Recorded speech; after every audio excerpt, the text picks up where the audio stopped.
Welcome to Moments in the Word. I'm James Tyler, your host, and this afternoon we'll be reading to you from Isaiah chapter number 30, verses 18 through 33.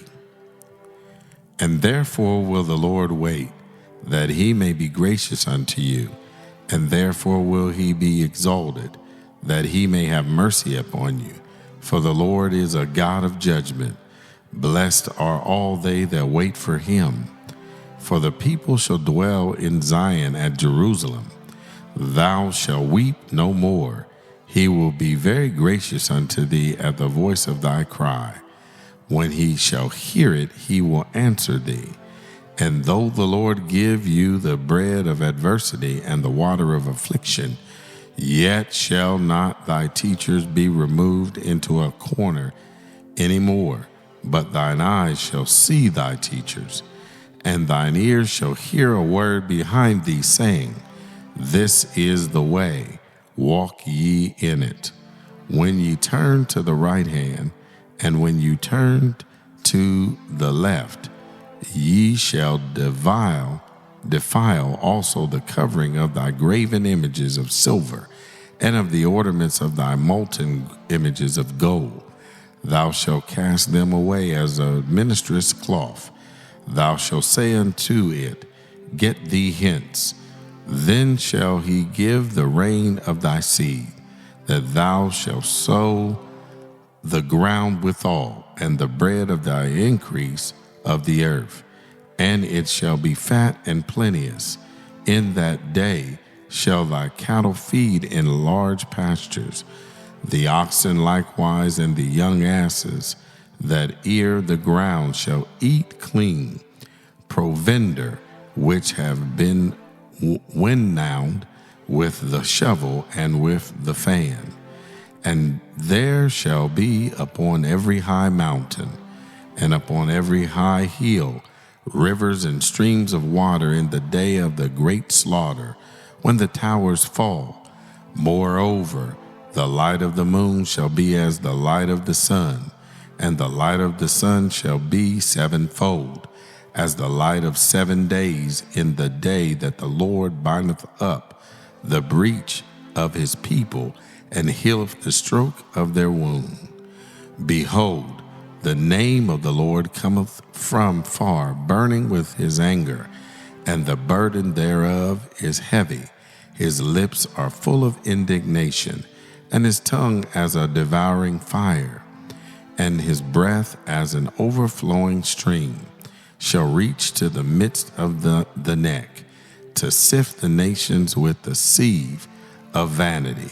And there shall be a bridle in the jaws of the people, causing them to err.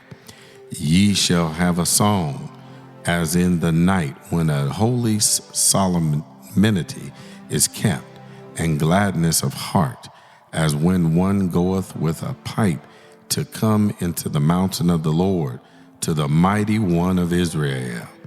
And the Lord shall cause his glorious voice to be heard, and shall show the lightning down of his arm, with the indignation of his anger, and with the flame of a devouring fire, with scattering and tempest and hailstones. For through the voice of the Lord shall the Assyrian be beaten down, which smote with a rod.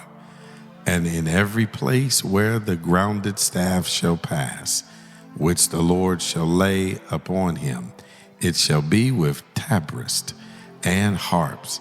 In battles of shaking will he fight with it. For Topheth is ordained of old, yea, for the king it is prepared. He hath made it deep and large. The pile thereof is fire and much wood. The breath of the Lord like a stream of brimstone, dew kindleth it. As we turn and we look at the context of this text here, we see that yes, it is a profound passage that speaks of God's patience, compassion, and justice, as well as his power to save and restore. Here we see that the passage begins by emphasizing that the Lord longs to be gracious and show compassion, but his timing is perfect. In challenging situations, we can learn to wait on God's timing, trusting that He sees the bigger picture and has our best interests at heart. Also, these verses highlight that even in times of hardship, God provides instruction and guidance, saying, "This is the way, walk in it." In our lives, we can seek God's wisdom through prayer, scripture, and reflection, especially when faced with uncertainty or difficult decisions. The call to cast away idols reminds us to release anything we depend on more than God, whether it's material possessions, unhealthy habits, or misplaced priorities. This encourages us to refocus on what truly matters.